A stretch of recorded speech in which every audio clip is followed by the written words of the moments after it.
Hi ಸ್ನೇಹಿತರೆ, ಎಲ್ಲರಿಗೂ ನಮಸ್ಕಾರ. ನೋಡಿ, ಗೃಹಲಕ್ಷ್ಮಿ ಯೋಜನೆಯ ಪ್ರತಿಯೊಂದು ಫಲಾನುಭವಿಗಳಿಗೆ ಸರ್ಕಾರ ಒಟ್ಟಿಗೆ 3 ತಿಂಗಳ 6,000 ಹಣನ ಜಮಾ ಮಾಡ್ತಾ ಇದೆ.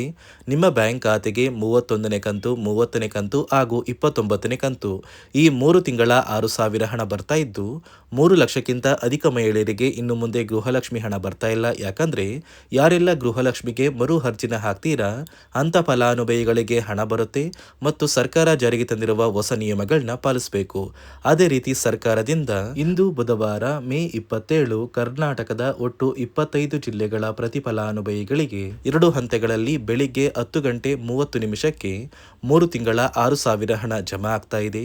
ಮತ್ತು ರೇಷನ್ ಕಾರ್ಡ್ ದಾರರಿಗೆ ಸರ್ಕಾರ 3 ಭರ್ಜರಿ ಗುಡ್ಡಿಸ್ನ ಕೊಟ್ಟಿದ್ದು ಹೊಸ ರೇಷನ್ ಕಾರ್ಡ್ಗೆ ಅರ್ಜಿ ಕೂಡ ಸ್ವೀಕಾರ ಮಾಡ್ತಾ ಇದೆ. ಹಾಗಾದ್ರೆ ಸರ್ಕಾರ ಕೊಟ್ಟಿರುವ ಮಾಹಿತಿ ಏನು ಅಂತ ತಿಳ್ಕೊಳ್ಳೋಣ.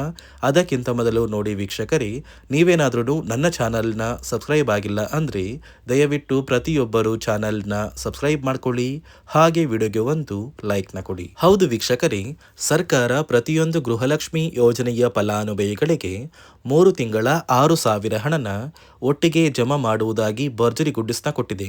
ನಿಮ್ಮ ಬ್ಯಾಂಕ್ ಖಾತೆಗೆ ಈ ಮೇ ತಿಂಗಳ 31ನೇ ಕಂತು, ಏಪ್ರಿಲ್ ತಿಂಗಳ 30ನೇ ಕಂತು ಹಾಗೂ ಮಾರ್ಚ್ ತಿಂಗಳ 29ನೇ ಕಂತು, ಒಟ್ಟು 3 ತಿಂಗಳ 6,000 ಹಣನ ಪ್ರತಿಯೊಂದು ಫಲಾನುಭವಿಗಳಿಗೆ ಸರ್ಕಾರ ಜಮಾ ಮಾಡ್ತಾ ಇದೆ. ಆದರೆ ನೀವು ಗೃಹಲಕ್ಷ್ಮಿಗೆ ಮರು ಅರ್ಜಿನ ಹಾಕಿದ್ರೆ ಮಾತ್ರ ನಿಮ್ಮ ಬ್ಯಾಂಕ್ ಖಾತೆಗೆ ಈ 6,000 ಹಣ ಬರೋದು ಮತ್ತು ಸರ್ಕಾರ ಜಾರಿಗೆ ತಂದಿರುವ ಹೊಸ ನಿಯಮಗಳನ್ನ ಕಡ್ಡಾಯವಾಗಿ ಪಾಲಿಸಬೇಕು. ಹಾಗಾದ್ರೆ ಸರ್ಕಾರದಿಂದ ಯಾವ ಫಲಾನುಭವಿಗಳಿಗೆ ಹಣ ಬರ್ತಾ ಇದೆ ಮತ್ತು ಯಾರಿಗೆಲ್ಲ ಕ್ಯಾನ್ಸಲ್ ಆಗಿದೆ, ಅದೇ ರೀತಿ ಸರ್ಕಾರ ಯಾವ ಕಾರಣಕ್ಕೆ ಈ ರೀತಿಯ ಹೊಸ ಬದಲಾವಣೆಗಳನ್ನ ಜಾರಿಗೆ ತಂದಿದೆ ಅಂತ ಕೂಡ ತಿಳಿಸ್ಕೊಡ್ತಾ ಇದ್ದೀನಿ.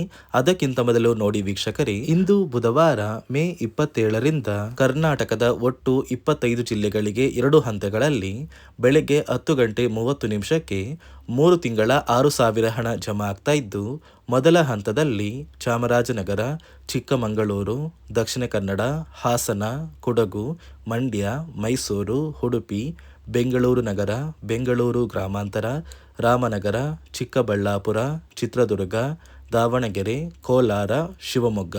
ಅದೇ ರೀತಿ ಎರಡನೆಯ ಹಂತದಲ್ಲಿ ಬಳ್ಳಾರಿ, ಬೀದರ್, ಕಲಬುರಗಿ, ಕೊಪ್ಪಳ, ರಾಯಚೂರು, ಯಾದಗಿರಿ, ವಿಜಯನಗರ, ಬಾಗಲಕೋಟೆ, ಬೆಳಗಾವಿ, ವಿಜಯಪುರ, ಧಾರವಾಡ, ಗದಗ, ಹಾವೇರಿ ಮತ್ತು ಉತ್ತರ ಕನ್ನಡ. ಹೀಗೆ 2 ಹಂತಗಳಲ್ಲಿ ಪ್ರತಿಯೊಂದು ಫಲಾನುಭವಿಗಳಿಗೆ ಈ ಮೇ ತಿಂಗಳು ಮುಗಿಯುವಷ್ಟರಲ್ಲಿ 3 ತಿಂಗಳ 6,000 ಹಣನ ಸರ್ಕಾರ ಜಮಾ ಮಾಡ್ತಾ ಇದೆ. ಆದರೆ ನೀವು ಎಷ್ಟು ಬೇಗ ಗೃಹಲಕ್ಷ್ಮಿಗೆ ಮರು ಅರ್ಜಿನ ಹಾಕ್ತೀರಾ ಅಷ್ಟು ಬೇಗ ಹಣ ಬರುತ್ತೆ ಮತ್ತು ಸರ್ಕಾರ ಜಾರಿಗೆ ತಂದಿರುವ ಕೆಲವು ನಿಯಮಗಳನ್ನ ನೀವು ಖಂಡಿತವಾಗಿಯೂ ಫಾಲೋ ಮಾಡಲೇಬೇಕು ಅಂತ ಸರ್ಕಾರ ಆದೇಶ ಕೊಟ್ಟಿದೆ. ಹಾಗಾದ್ರೆ ಸರ್ಕಾರದಿಂದ ಏನೆಲ್ಲ ಹೊಸ ನಿಯಮಗಳು ಮತ್ತು ಹೊಸ ಬದಲಾವಣೆಗಳು ಬಂದಿದೆ ಅಂತ ಕೂಡ ತಿಳಿಸ್ಕೊಡ್ತಾ ಇದ್ದೀನಿ.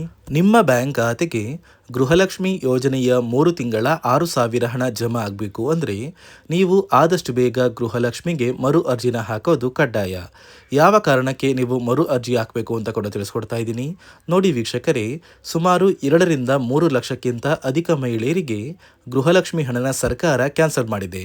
ಯಾಕಂದ್ರೆ ಈ 3 ಲಕ್ಷಕ್ಕಿಂತ ಅಧಿಕ ಫಲಾನುಭವಿಗಳ ಬ್ಯಾಂಕ್ ಖಾತೆಗೆ ಪ್ರತಿ ತಿಂಗಳು ಗೃಹಲಕ್ಷ್ಮಿ ಹಣ ಜಮಾ ಆಗ್ತಾ ಇತ್ತು. ಸುಮಾರು ಸಾಕಷ್ಟು ಫಲಾನುಭವಿಗಳು ಮರಣ ಹೊಂದಿದ್ದಾರೆ. ಆ ಮರಣ ಹೊಂದಿರುವ ಫಲಾನುಭವಿಗಳ ಒಂದು ಸಂಖ್ಯೆ 2 ಲಕ್ಷಕ್ಕಿಂತ ಜಾಸ್ತಿ ಇದೆ. ಇದೇ ಕಾರಣಕ್ಕೆ ಪ್ರತಿ ಫಲಾನುಭವಿಗಳು ಗೃಹಲಕ್ಷ್ಮಿಗೆ ಮರು ಅರ್ಜಿನ ಹಾಕಿ ನಿಮ್ಮ ಬ್ಯಾಂಕ್ ಖಾತೆಗೆ ನೀವು ಹಣ ಪಡಿಬೇಕು. ಇಲ್ಲಿ ಮರು ಅರ್ಜಿ ಹಾಕುವ ಮೂಲಕ ಸರ್ಕಾರಕ್ಕೆ ನೀವು ಇನ್ನ ಕೂಡ ಗೃಹಲಕ್ಷ್ಮಿ ಹಣನ ಪಡಿತಾ ಇದ್ದೀರಿ ಅಂತ ತಿಳಿದು ಬರುತ್ತೆ. ಮತ್ತು ಯಾರೆಲ್ಲ ಫಲಾನುಭವಿಗಳು ಮರು ಅರ್ಜಿನ ಹಾಕೋಲ್ಲ ಅಂತಹ ಫಲಾನುಭವಿಗಳ ಒಂದು ಹೆಸರನ್ನ ಗೃಹಲಕ್ಷ್ಮಿ ಯೋಜನೆಯ ಅರ್ಹರ ಪಟ್ಟಿಯಿಂದ ಸರ್ಕಾರ ಕ್ಯಾನ್ಸಲ್ ಮಾಡುತ್ತೆ. ಸರ್ಕಾರಕ್ಕೆ 2 ಲಕ್ಷಕ್ಕಿಂತ ಅಧಿಕ ಮಹಿಳೆಯರು ಮರಣ ಹೊಂದಿರೋದು ತಿಳಿದು ಬಂದಿದೆ. ಇದೇ ಕಾರಣಕ್ಕೆ ಈ ಮೇ ತಿಂಗಳಲ್ಲಿ ಸರ್ಕಾರದಿಂದ ನೇಮಕಗೊಂಡ ಕೆಲವು ಅಧಿಕಾರಿಗಳು ನಿಮ್ಮ ಮನೆ ಬಾಗಿಲಿಗೆ ಬಂದು ಪ್ರತಿ ಫಲಾನುಭವಿಗಳ ಒಂದು ದಾಖಲಾತಿಗಳನ್ನ ಮರುಪರಿಶೀಲನೆ ಮಾಡಿ ಮತ್ತೆ ಅರ್ಜಿನ ಹಾಕ್ಸ್ಕೊಂಡು ಹೋಗ್ತಾರೆ. ನಂತರ ನಿಮ್ಮ ಬ್ಯಾಂಕ್ ಖಾತೆಗೆ 3 ತಿಂಗಳ 6,000 ಹಣ ಬರುತ್ತೆ. ಅದೇ ರೀತಿ ಇನ್ನು ಮುಂದೆ ಪ್ರತಿ ವರ್ಷವೂ ಕೂಡ ನೀವು ವರ್ಷದ ಕೊನೆಯಲ್ಲಿ ಗೃಹಲಕ್ಷ್ಮಿಗೆ ನೀವು ಹೊಂದಿರುವ ಲೈಫ್ ಸರ್ಟಿಫಿಕೇಟ್ನ ಕೊಟ್ಟು ಅರ್ಜಿನ ಹಾಕಿದ್ರೆ ಮಾತ್ರ ಆ ಒಂದು ವರ್ಷದಲ್ಲಿ ಪ್ರತಿ ತಿಂಗಳು ಗೃಹಲಕ್ಷ್ಮಿ ಯೋಜನೆಯ 6,000 ಹಣ ಬರುತ್ತೆ. ಈಗಾಗಲೇ ಫಲಾನುಭವಿಗಳಿಗೆ ಗೃಹಲಕ್ಷ್ಮಿ ಹಣ ಜಮಾ ಆಗೋದಕ್ಕೆ ಸ್ಟಾರ್ಟ್ ಆಗಿದೆ. ಆದಷ್ಟು ಬೇಗ ನೀವು ಈ ಮೇ ತಿಂಗಳಲ್ಲಿ ಮರು ಅರ್ಜಿನ ಹಾಕಿ ಗೃಹಲಕ್ಷ್ಮಿ ಹಣನ ಪಡ್ಕೊಳ್ಳಿ. ಮತ್ತು ಸರ್ಕಾರ ಈ ಗೃಹಲಕ್ಷ್ಮಿ ಹಣಕ್ಕೆ ಕೆಲವು ನಿಯಮಗಳನ್ನ ಕೂಡ ಜಾರಿಗೆ ತಂದಿದೆ. ಅದೇ ರೀತಿ ರೇಷನ್ ಕಾರ್ಡ್ ಹೊಂದಿರುವ ಪ್ರತಿಯೊಂದು ಕಾರ್ಡ್ದಾರರಿಗೂ ಕೂಡ ಸರ್ಕಾರ 3 ಮುಖ್ಯವಾದ ಭರ್ಜರಿ ಗುಡ್ ನ್ಯೂಸ್ನ ಕೊಟ್ಟಿದ್ದು, ಮೊದಲ ಒಂದು ಗುಡ್ ನ್ಯೂಸ್ ಬಂದು ಸರ್ಕಾರ ಹೊಸ ರೇಷನ್ ಕಾರ್ಡ್ಗೆ ಅರ್ಜಿನ ಸ್ವೀಕಾರ ಮಾಡ್ತಾ ಇದೆ. ನೀವು ಕೂಡ ಹೊಸ ರೇಷನ್ ಕಾರ್ಡ್ನ ಪಡಿಬೇಕು ಅಂದರೆ ಆದಷ್ಟು ಬೇಗ ಅರ್ಜಿನ ಹಾಕಿ. ಅದೇ ರೀತಿ ಎರಡನೆಯ ಒಂದು ಗುಡ್ ನ್ಯೂಸ್ ಬಂದು ನೋಡಿ ವೀಕ್ಷಕರೇ, ನಿಮ್ಮ ಒಂದು ರೇಷನ್ ಕಾರ್ಡ್ಗೆ ಸರ್ಕಾರದಿಂದ ಈ ಮೇ ತಿಂಗಳಲ್ಲಿ 3 ತಿಂಗಳಿಗೆ ಬರುವಂತಹ 15 ರೀತಿಯ ಆಹಾರ ಪದಾರ್ಥಗಳನ್ನ ಸರ್ಕಾರ ಉಚಿತವಾಗಿ ಕೊಡ್ತಾ ಇದೆ. ಮೇ ತಿಂಗಳ ಒಂದು ರೇಷನ್ ಕಾರ್ಡ್ಗೆ ಸಿಗುವಂತಹ ಇಂದಿರಾ ಕಿಟ್, ಏಪ್ರಿಲ್ ತಿಂಗಳಿಗೆ ಸಿಗುವಂತಹ ಒಂದು ಇಂದಿರಾ ಕಿಟ್ ಮತ್ತು ಮಾರ್ಚ್ ತಿಂಗಳಿಗೆ ಸಿಗಬೇಕಾದಂಥ ಒಂದು ಇಂದಿರಾ ಕಿಟ್, ಒಟ್ಟು 3 ತಿಂಗಳ 15 ಆಹಾರ ಪದಾರ್ಥಗಳನ್ನ ಸರ್ಕಾರ ಪ್ರತಿ ಕಾರ್ಡ್ದಾರರಿಗೆ ವಿತರಣೆ ಮಾಡ್ತಾ ಇದೆ. ಮೂರನೆಯ ಒಂದು ಗುಡ್ ನ್ಯೂಸ್ ಬಂದು, ಇನ್ನು ಮುಂದೆ ನೀವು ಉಚಿತ ಅಕ್ಕಿ ಪಡಿಬೇಕು ಅಂದರೆ ಆ ಒಂದು ಬಯೋಮೆಟ್ರಿಕ್ ಮಷಿನ್ ಮೇಲೆ ಬೆರಳಿಡುವಂತಹ ಅವಶ್ಯಕತೆ ಇಲ್ಲ. ಯಾಕಂದರೆ ಇದೀಗ ಸರ್ಕಾರ ನಿಮ್ಮ ಒಂದು ಬೆರಳು ಆ ಒಂದು ಮಷಿನಲ್ಲಿ ಎಂಟ್ರಿ ಆಗಿಲ್ಲ ಅಂದರೂ ಕೂಡ ಆ ಒಂದು ಅಧಿಕಾರಿಗಳು ಪುಸ್ತಕದಲ್ಲಿ ನಿಮ್ಮ ಒಂದು ಹೆಸರನ್ನ ಬರ್ಕೊಂಡು ನಿಮ್ಮ ಕಾರ್ಡಿಗೆ ಅಕ್ಕಿನ ಕೊಡಬೇಕು ಅಂತ ಸರ್ಕಾರ ಆದೇಶ ಕೊಟ್ಟಿದ್ದು, ಈ 3 ಗುಡ್ ನ್ಯೂಸ್ನ ಪ್ರತಿಯೊಂದು ಫಲಾನುಭವಿಗಳಿಗೆ ಸರ್ಕಾರ ಕೊಡ್ತಾ ಇದೆ. ಇದರ ಜೊತೆಗೆ ನಿಮ್ಮ ಬ್ಯಾಂಕ್ ಖಾತೆಗೆ ಗೃಹಲಕ್ಷ್ಮಿ ಯೋಜನೆಯ ಹಣ ಇನ್ನು ಮುಂದೆ ಬರಬೇಕು ಅಂದರೆ 5 ರೀತಿಯ ಹೊಸ ನಿಯಮಗಳನ್ನ ನೀವು ಪಾಲಿಸಬೇಕು ಅಂತ ಸರ್ಕಾರ ಆದೇಶ ಕೊಟ್ಟಿದೆ. ಅದೇ ರೀತಿ ನೋಡಿ ಸ್ನೇಹಿತರೆ, ಈ ಬಾರಿ ಸುಮಾರು 1 ಲಕ್ಷಕ್ಕಿಂತ ಅಧಿಕ ಫಲಾನುಭವಿಗಳ ಬ್ಯಾಂಕ್ ಖಾತೆಗೆ ಸರ್ಕಾರ ಗೃಹಲಕ್ಷ್ಮಿ ಯೋಜನೆಯ ಹಣನ ಜಮಾ ಮಾಡ್ತಾ ಇಲ್ಲ.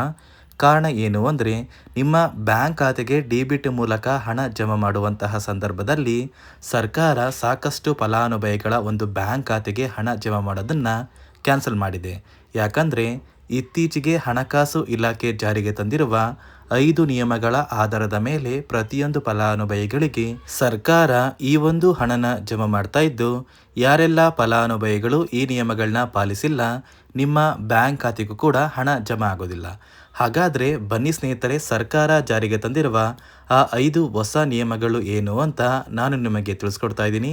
ನೋಡಿ ಸ್ನೇಹಿತರೆ, ಮೊದಲನೆಯ ಒಂದು ನಿಯಮ ಬಂದು, ಸಾಕಷ್ಟು ಫಲಾನುಭವಿಗಳು ಹೊಂದಿರುವಂತಹ ಒಂದು ರೇಷನ್ ಕಾರ್ಡ್ ಏನಿದೆ, ಆ ಒಂದು ರೇಷನ್ ಕಾರ್ಡ್ನ ಮನೆಯ ಸದಸ್ಯರ ಪ್ರತಿಯೊಬ್ಬರ ಒಂದು ಆಧಾರ್ ಕಾರ್ಡ್ನ ನಿಮ್ಮ ರೇಷನ್ ಕಾರ್ಡ್ಗೆ ಕಡ್ಡಾಯವಾಗಿ ಲಿಂಕ್ ಮಾಡಿಸ್ಬೇಕು. ಅಂದರೆ ಈ ಒಂದು ಲಿಂಕ್ ಮಾಡಿಸುವಂತಹ ಒಂದು ಪ್ರೊಸೀಜರ್ಗೆ ಸರ್ಕಾರ KYC ಅಂತ ಕರೀತಾರೆ. ನಿಮ್ಮ ರೇಷನ್ ಕಾರ್ಡ್ಗೆ ಇನ್ನೂ ಸಹ KYC ಆಗಿಲ್ಲ ಅಂದರೆ ನಿಮ್ಮ ಬ್ಯಾಂಕ್ ಖಾತೆಗೆ ಸರ್ಕಾರ ಮುಂದಿನ ದಿನಗಳಲ್ಲಿ ಗೃಹಲಕ್ಷ್ಮಿ ಯೋಜನೆಯ ಹಣನ ಕ್ಯಾನ್ಸಲ್ ಮಾಡುತ್ತೆ. ಅದೇ ರೀತಿ ಎರಡನೆಯ ಒಂದು ನಿಯಮ ಬಂದು, ಸಾಕಷ್ಟು ಫಲಾನುಭವಿಗಳು ಕಳೆದ 3 ತಿಂಗಳಿಂದ ಸರ್ಕಾರದಿಂದ ಬರ್ತಾ ಇರುವಂತಹ ಒಂದು ರೇಷನ್ ಏನಿದೆ, ಅಂದರೆ ಉಚಿತ ಅಕ್ಕಿ ಏನಿದೆ, ಈ ಒಂದು ರೇಷನ್ನ ಪಡ್ಕೋತಾ ಇಲ್ಲ. ಒಂದು ವೇಳೆ ಕಳೆದ 3 ತಿಂಗಳಿಂದ ನೀವು ರೇಷನ್ನ ಪಡ್ಕೊಂಡಿಲ್ಲ ಅಂದರೆ ಸರ್ಕಾರ ನಿಮ್ಮ ಬಳಿ ಇರುವಂತಹ ಒಂದು ರೇಷನ್ ಕಾರ್ಡ್ನ ಕ್ಯಾನ್ಸಲ್ ಮಾಡುತ್ತೆ. ನಿಮ್ಮ ರೇಷನ್ ಕಾರ್ಡ್ನ ಸರ್ಕಾರ ಕ್ಯಾನ್ಸಲ್ ಮಾಡಿದರೆ ನಿಮ್ಮ ಬ್ಯಾಂಕ್ ಖಾತೆಗೆ ಗೃಹಲಕ್ಷ್ಮಿ ಯೋಜನೆಯ ಹಣ ಇರ್ಬೋದು ಮತ್ತು ಸರ್ಕಾರದಿಂದ ಬರುವಂತಹ ಒಂದು ಸೌಲಭ್ಯಗಳನ್ನ ನೀವು ಕಳ್ಕೋಬೇಕಾಗುತ್ತೆ.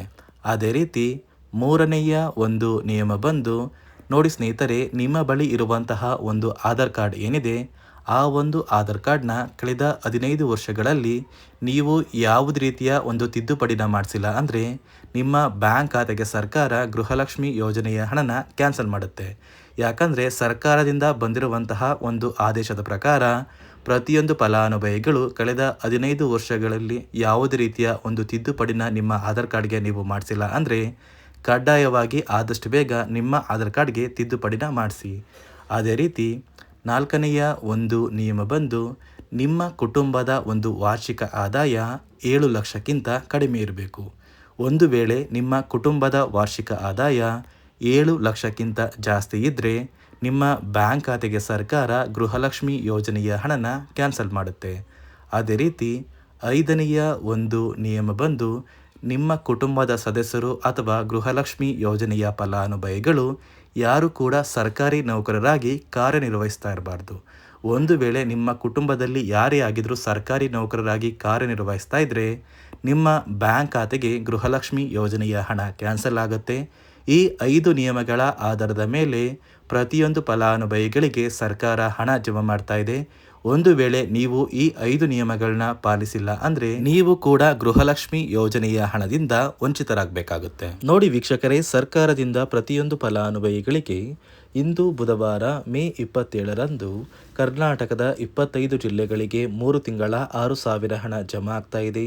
ಅದೇ ರೀತಿ ರೇಷನ್ ಕಾರ್ಡ್ದಾರರಿಗೂ ಕೂಡ ಸರ್ಕಾರ ಭರ್ಜರಿ ಗುಡ್ಡಿಸ್ನ ಕೊಟ್ಟಿದ್ದು, ಪ್ರತಿ ಫಲಾನುಭವಿಗಳಿಗೆ ಎಲ್ಲ ರೀತಿಯ ಸೌಲಭ್ಯಗಳು ಸಿಗುತ್ತೆ ಅಂತ ಹೇಳ್ತಾ, ಇದಿಷ್ಟು ಸರ್ಕಾರದಿಂದ ಬಂದಿರುವ ಹೊಸ ಮಾಹಿತಿಯಾಗಿದೆ. ನಾನು ಕೊಟ್ಟಿರುವ ಮಾಹಿತಿ ನಿಮಗೆ ಇಷ್ಟ ಆಗಿದ್ದಲ್ಲಿ ದಯವಿಟ್ಟು ಪ್ರತಿಯೊಬ್ಬರು ನನ್ನ ಚಾನಲ್ನ ಸಬ್ಸ್ಕ್ರೈಬ್ ಮಾಡ್ಕೊಳ್ಳಿ, ಹಾಗೆ ವಿಡಿಯೋಗೆ ಒಂದು ಲೈಕ್ನ ಕೊಡಿ.